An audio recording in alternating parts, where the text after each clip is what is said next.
A cruz de Cristo, nossa fiança.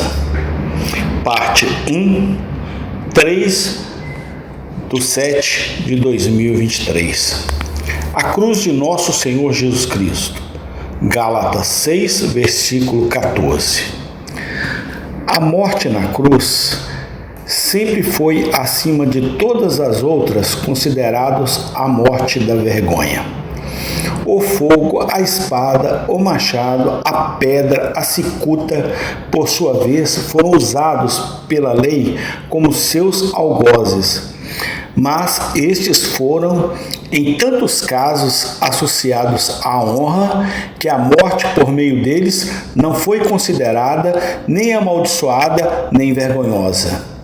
Não é assim com a cruz. Sua vítima pregada em agonia na madeira áspera, suspensa, nua e rasgada ao olhar de multidões, sempre foi considerada uma espécime de humanidade desgraçada e degradada, ao invés de ser ridicularizado do que lamentado. Tanto com judeus quanto com gentios, o mal e não o bem, a maldição e não a bênção foram relacionados com a cruz. Nos pensamentos e símbolos dos homens, ela foi tratada como sinônimo de ignomínia, fraqueza e crime. Morrer dentro dos portões da cidade sagrada. Quando a plenitude dos tempos chegou, começou a espalhar-se o boato de que a cruz não era o que os homens pensavam, o lugar da maldição e da vergonha, mas da força, da honra, da vida e da bênção. Foi então que rompeu no mundo atônito o causado anúncio: quanto a mim, Deus me livre de me gabar de qualquer coisa, exceto da cruz de nosso Senhor Jesus Cristo. Gregos e romanos, judeus e gentios, príncipe, sacerdote, filósofo, rabino, estoico, epicureu, fariseu, bárbaro, cita, escravo e livre, norte, sul, leste e oeste, olhavam um para o outro com impaciência desdenhosa, indignados com a audácia de alguns cristãos humildes, afrontando e desafiando a opinião pública de nações e épocas, atacando as religiões da terra com a cruz como sua única espada, derrubando os ídolos com isso como seu único martelo. E com isso como sua única alavanca, propondo virar o mundo de cabeça para baixo. A partir daquele dia, a cruz tornou-se um poder na terra, um poder que saiu como a luz, silenciosa, mas irresistivelmente, destruindo todas as religiões igualmente, todos os santuários iguais, todos os altares iguais, não poupando superstições nem filosofias, nem lisonjeiro o sacerdócio, nem sucumbindo à política, não tolerando nenhum erro, mas recusando-se a desembainhar a espada da verdade. Um poder sobre-humano, ainda exercido por humanos, não por mãos angelicais, o poder de Deus para a salvação. Esse poder permanece em seu mistério, seu silêncio, sua influência. Ele permanece. A cruz não se tornou obsoleta. A pregação da cruz não deixou de ser poderosa e eficaz. Há homens entre nós que nos persuadiriam de que nesta era moderna a cruz está desatualizada e fora de moda, gasta pelo tempo, não é antiga, que o Gólgota testemunhou apenas uma cena comum de mártir, que o grande sepulcro nada mais é do que uma tumba hebraica, que o Cristo do futuro e o Cristo do passado são muito diferentes. Mas isso não nos abala. Isso apenas nos leva a agarrar a cruz com mais fervor e a estudá-la mais profundamente, como corporificando em si aquele evangelho que é ao mesmo tempo a sabedoria e o poder de Deus. O segredo de seu poder está na quantidade de verdade divina que ele incorpora. É o resumo de toda a Bíblia, a epítome do Apocalipse. É preeminentemente a voz de Deus e, como tal, transmitindo seu poder, bem como expressando sua sabedoria. A voz do Senhor é poderosa, a voz do Senhor é cheia de majestade.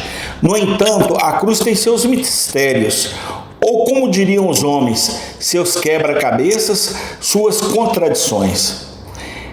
Ela ilumina, mas escurece. Ela interpreta, mas confunde.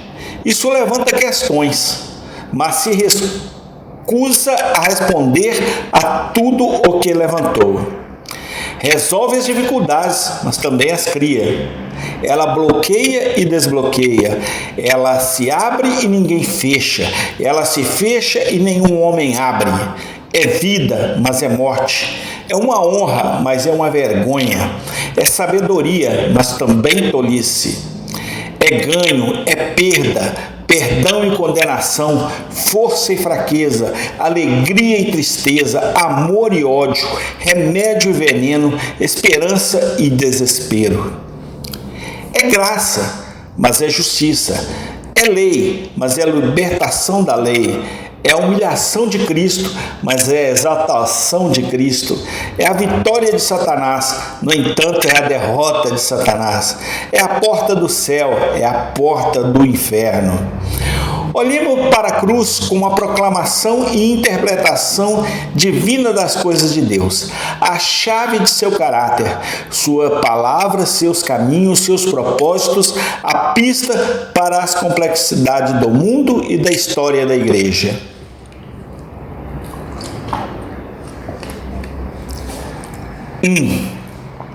A cruz e a intérprete de man, que significa homem. Por meio dela, Deus revelou o que está no homem. Na cruz, o homem falou. Ele se exibiu e fez confissão inconsciente de seus sentimentos, especialmente em referência a Deus, a seu ser, sua autoridade, seu caráter, sua lei, seu amor. Embora o determinado conselho e presciência de Deus, Atos 2, 23, estivesse operando na terrível transação, foi o homem que ergueu a cruz e pregou o Filho de Deus nela. Permitido por Deus, dar vazão aos sentimentos do seu coração e colocado nas circunstâncias menos prováveis de suscitar qualquer coisa além do amor, ele assim os expressou em ódio a Deus e a seu Filho encarnado. Calculando a morte na cruz, a pior de todas as mortes, o homem a considera a mais adequada para o Filho de Deus. Assim, a inimizade do coração natural fala, e o homem não apenas confessa publicamente que odeia Deus, mas se esforça para mostrar a intensidade de seu ódio. Não, ele se gloria em sua vergonha, gritando em voz alta: crucifica-o, crucifica-o, este é o herdeiro, vamos matá-lo.